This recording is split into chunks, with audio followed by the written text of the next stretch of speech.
আজকে গেলাম সোনা কিনতে, কি নিলাম সেটার জন্য পুরো ভিডিওটি দেখতে হবে। হ্যালো এভরিওয়ান, তোমরা সবাই কেমন আছো? আশা করছি তোমরা সবাই খুব ভালো আছো, আর আমিও কিন্তু বেশ ভালো আছি। এই যে দেখো, আমি রেডি হয়ে পড়েছি। এখানে পরে নিয়েছিলাম আমি এক জোড়া নতুন চুড়ি, আর পরেছি একটা নতুন ড্রেস। তো যাই হোক, দেখো এখানে আমরা একটু ওয়েট করছিলাম, আমার বোন আসবে সেই জন্য 14 মাইলে এসে আমরা ওয়েট করছিলাম। আর টোটোতে কোনো ভিডিও করা হয়নি, অনেক মানুষ ছিল সেই জন্য। আর আকাশে কত মেঘ করেছে দেখো, সেদিন মেঘলা মেঘলা দিন ছিল। এই যে আমাকে একটু দেখে নাও, কেমন লাগছে অবশ্যই কিন্তু কমেন্টে জানিও। আমার ভিডিও যদি ভালো লাগে তাহলে অবশ্যই আমার চ্যানেলের পাশে থেকো নতুন নতুন ভিডিও দেখবার জন্য। তো যাই হোক, দেখো তোমাদের সঙ্গে বকবক করতে করতে আমরা সোনার দোকানে চলেও এসেছি, আর আমার বোন আমার ছেলেকে নিয়ে বসে আছে।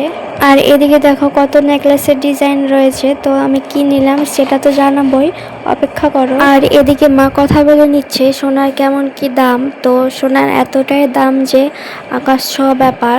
ওদিকে মা কথা বলছে, আর আমি এদিকে উপর এই পলাগুলো দেখছিলাম, তো হাতে পরে তেমন একটা মানাচ্ছে না, সেই জন্য আর নিলাম না। এদিকে আমার বোন এক জোড়া রিং কানের সেগুলো নিল, আর মা নিল একটা নাকের। আমি কি নিলাম সেটাই তো তোমরা ভাবছো, দাঁড়াও দাঁড়াও বলবো। আমি নিতে গিয়েছিলাম একটা সিম্পল নেকলেস, তো ওখানে অনেক গর্জিয়াস গর্জিয়াস ছিল, তো ওগুলো আমার পছন্দ হয়নি। সেই জন্য আমার পছন্দ করা মোবাইলে কিছু পিকচার ছিল, সেগুলো দেখিয়ে দিলাম আর কাস্টমাইজ করে বানাতে দিয়েছি। 10 দিন পরে রেডি হয়ে যাবে, তখনই তোমাদের সঙ্গে শেয়ার করব কেমন নিলাম। সোনার দোকান থেকে তো চলে এসেছি, এবার এখানে বোন দেখছে ব্যাগ, সাইড ব্যাগ। তো এখানে কোনো ব্যাগই পছন্দ হলো না। এটা কোন ব্রিজ বলো তো? এটা হচ্ছে বালিরঘাটের ব্রিজ। এখানে 2018 সালে বাস দুর্ঘটনা হয়েছিল, তো খবরটা অনেক ভাইরাল হয়েছিল, তোমরা অনেকেই হয়তো জেনে থাকবে। তো যাই হোক, দেখো এখানে আমার বোনের ছেলে বসে বসে এখানে থামস আপ খাচ্ছে।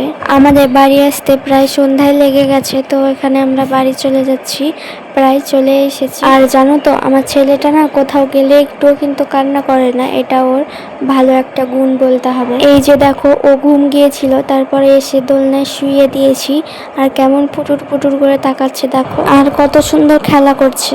আর এদিকে আমার মা রান্না করবে, তাই আলুগুলোও কেটে নিচ্ছে, আর এদিকে আমার বোন আটা মাখছে। রুটি আর আলু ভাজা, আর এখানে দেশি মুরগির মাংস, সেটাই আজকে রাত্রে হবে।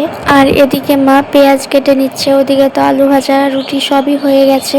আর দেখো মুরগিটার পেটে কতগুলো ডিম ছিল, সেগুলো ভাজা করা হয়েছে। এখানে ভাই খাচ্ছিল, তাই একটু তোমাদের সঙ্গে শেয়ার করলাম। আর আমিও খাওয়া দাওয়া করতে বসে পড়েছি। ভিডিওটি কেমন লাগলো অবশ্যই কিন্তু কমেন্টে জানিও। দেখা হচ্ছে নেক্সট কোনো নতুন ভিডিওতে। বাই।